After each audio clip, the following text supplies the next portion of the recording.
So this, my friends, is the Lenovo Legion 5, and we're going to talk about it because for the past few years Lenovo have been going up and up and up in the gaming segment of laptops, and now we have something in the mid-range that actually performs very nice. I'm starting with the construction of the laptop because I have to say that here are some things that I like and some things that I don't like. First of all, I like the thing that the back of the screen is anodized aluminum, so this here feels very nice. Everything else in the laptop is plastic. The build quality is on the okay side, it feels sturdy, everything is nice until you go to the keyboard area. In the keyboard area, around the touchpad and around the arrow keys, you can see that the body of the laptop is a little bit more flexible than what most of people are going to like. But I have to mention that this does not affect the typing on the keyboard, because the keyboard area is sturdy, but the lower area is a little bit more flexible. Another thing that I like about the design of the laptop is the positioning of the ports, because the ports are one of the most important things when it comes to laptops.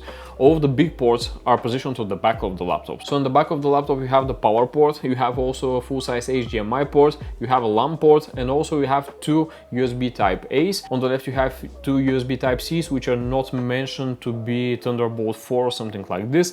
These are just USB type C's, and one of them is power delivery. Right next to them you have a 3.5mm combined jack for your headphones and microphone, and on the right side you have an SD card reader. To have an SD card reader in some of the laptops is a mirage, even in the mid-range, but here we have one, so I'm grateful for this thing. I'm not taking the SD card reader for granted already, because some of the laptops that I have been reviewing were without SD card reader and I suffered a lot. Right next to it is a quick toggle for the camera for on and off, so I suppose that Lenovo are taking the security thing seriously in their laptops. Some of them have flap on the camera itself, some of them are working with this slider right here, and I think that overall it's a nice build. And another thing that I like about the Legion 5 Slim is that the screen here is 16-inch and it has an aspect ratio of 16:10, which gives you a little bit more space to work with, a little bit more space for visualizing everything. So the screen is on the good side. I have the middle version here, which is 165 Hz refresh rate, and it also covers 100% of the sRGB color gamut, so it should be okay-ish for color grading your photos and your videos on a little bit more of an amateurish side. And the screen itself is good. We have a 1600p resolution here, and on this screen it looks very nice. I think that most of the laptops will have to come with a higher resolution so you can see everything very well detailed. The brightness is also nice. Overall the screen is a good piece. There are also two other versions of the screens, but the middle version for my work and for my preference is the sweet spot. Surprisingly, the speakers are not bad. The speakers here are actually good. In the higher range they may be a little bit more muffled, but anything else is absolutely great.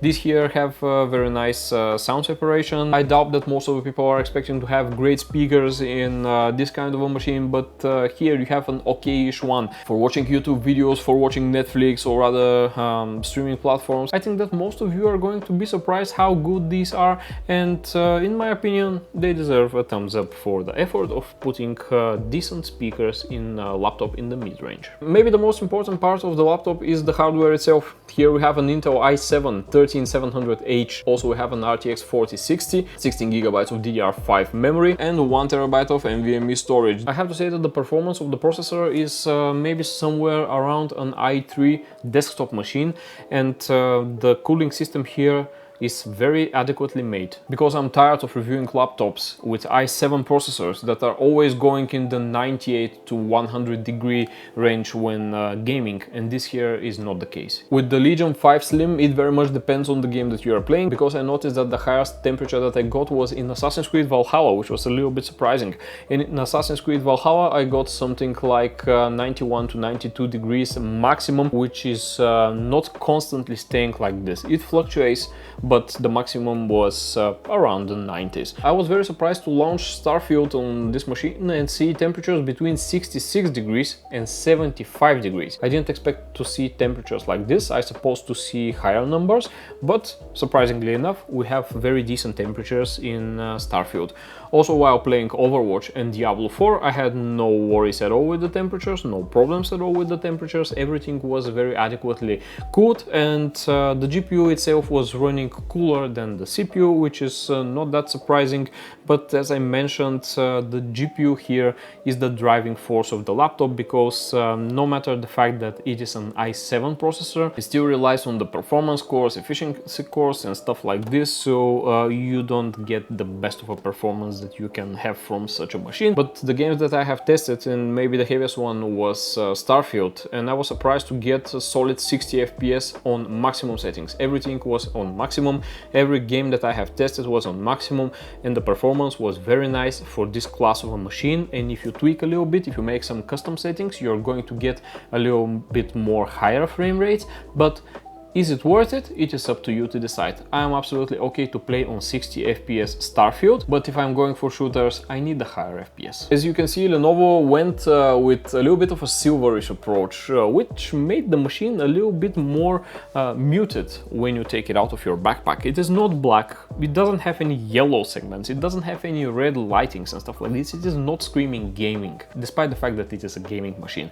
This is very well powered even for working. So I have been editing videos in DaVinci Resolve Studio on this machine, and I have also been playing around with Photoshop and Lightroom. The thing that I can say is that all the footage from my Nikon Z9 that was imported here was 4K 30 FPS, it was 10-bit. So in the timeline everything was absolutely smooth, everything was absolutely perfect. The scrubbing was okay, I saw a little bit of a frame drops while scrubbing a little bit harsher, but everything was okay. Of course the rendering times here are very nice just because of the encoding from the Nvidia GPU, and for example 16-minute 4K timeline, you can export it in something like 7 minutes or something like that, even a little bit less. But yes, you can work with this laptop even for some heavier tasks like video editing, like color grading, because the screen has nice color accuracy for most of the projects that you can go for YouTube, for example, nothing professional.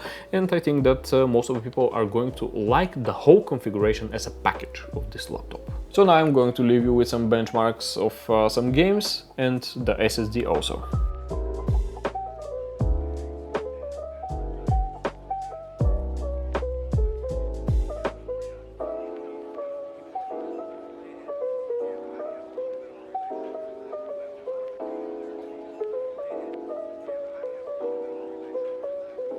Last but not least is the weight of the laptop. It comes at 2.4 kilograms, and yeah, I suppose that most of the MacBook users that haven't been using Windows machines are going to be very surprised and be saying, wow, why is it so heavy or something like this. But yeah, this machine comes at 2.4 kilograms, which is not that heavy at all, and this here is a little bit easier to carry in a backpack, no matter that it is a 16-inch laptop. The slim profile is nice, and also the weight is nice. So in my opinion, Lenovo did a great job here with lowering a little bit the weight and making it a little bit of a slimmer profile, not compromising with the cooling system. Usually on this kind of laptops I'm not speaking that much of the battery, because we all know Windows laptops, when you plug out the power supply, everything goes to hell, and I am not so sure that I prefer using a Windows machine on battery, because it dims the display, it lowers the performance and everything like this. And usually if I'm using a laptop outside somewhere,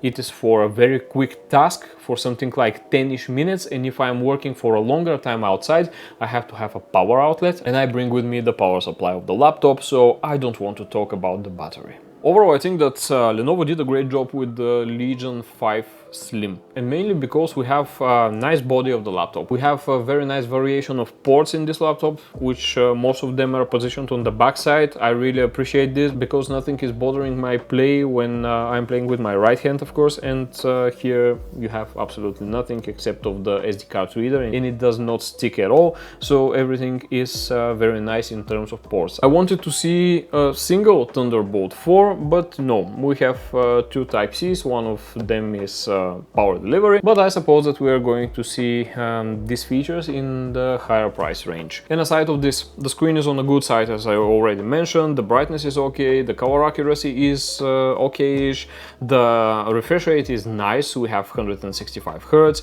the performance of the laptop itself is very nice, and I think that if you are going for a Windows machine, the Lenovo Legion 5 Slim is one of the options that you have to check out to see if you like it, if if you don't like it, but overall I think that this is the way to go. If you want to be gaming, if you want to be working on it, if you want a comfortable keyboard to type on, if you want an overall good package and not breaking the bank, the Lenovo Legion 5 will be found down below in the description in a link. At the end of the video, I want to say that this video is not sponsored by Lenovo. This is a review unit, but my opinion is based only on my experience with the laptop and only on the tests that I have made with it. Thank you for watching this video. If you like it, if you find it useful, smash that thumbs up button, subscribe to the channel, don't forget to ring the bell icon for upcoming videos, and I see you in the next review.